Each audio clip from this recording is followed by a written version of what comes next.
On a perfect June day, the Olympic Cultural Baton arrived in Kent, ready to make its journey round the county. The Baton, in the form of a classic Airstream caravan, landed on Whitstable Beach outside the Royal Native Oyster Stores as part of the town's biennial celebrations.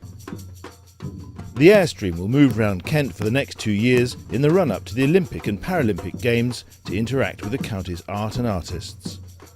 We are starting here in Whitstable, and for the first 6 months we've got a lot of festivals that we plan to go to, because obviously there are many major events in Kent already, but then hopefully eventually stuff like small village fetes, or even just going to a place without an event being held. So what we'll do is plan in advance our route and invite artists and myself to make works about areas when we're there.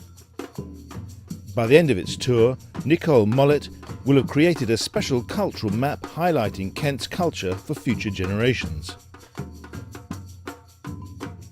But according to Kent County Council Cabinet member Mike Hill, it's much more than that.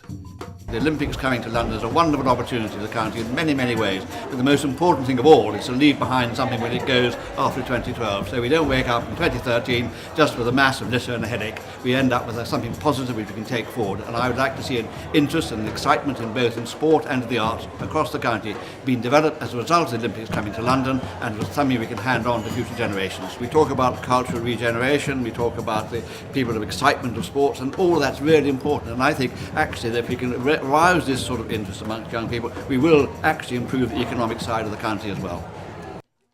The enthusiasm for Kent's cultural Olympic bid is not confined to the county. Paralympian Danny Crates explains. Today's a fantastic day. It is the launch event of the Cultural Baton and the Travelling Pod, and it is the culmination of a lot of work by Kent County Council and Nicole and her team. But I think it's about, I come from the other side of sport, which is the sports side, which is what a lot of people perceive the Olympics and the Paralympics to be about, just that sheer sweat and determination that goes on the field of play. But having the Games come to London, and not just to London but to the entire UK, has given us the opportunity to understand that the Games isn't just about those 2 weeks of the Olympics and 2 weeks of the Paralympics. It's actually about an entire nation coming together and celebrating the fact that we've got the Games, which is the cultural Olympiad. And today is an opportunity for us to showcase that, showing that it's not just sport that the game encompasses what the whole spirit of the Olympics is about. The day was a fabulous success and marks the start of a truly creative period for Kent and the arts and the Olympics. The perfect thing about today was that the Whitstable Biennale already attracts a very enthusiastic audience who are very comfortable with engaging with art, and so over the past week we've already had hundreds of people working with the Baton, which meant that when everyone came to see it today, we weren't just presenting them with an object, but we were able to show them that it's also something people can really have fun with and turn into something that means something to them.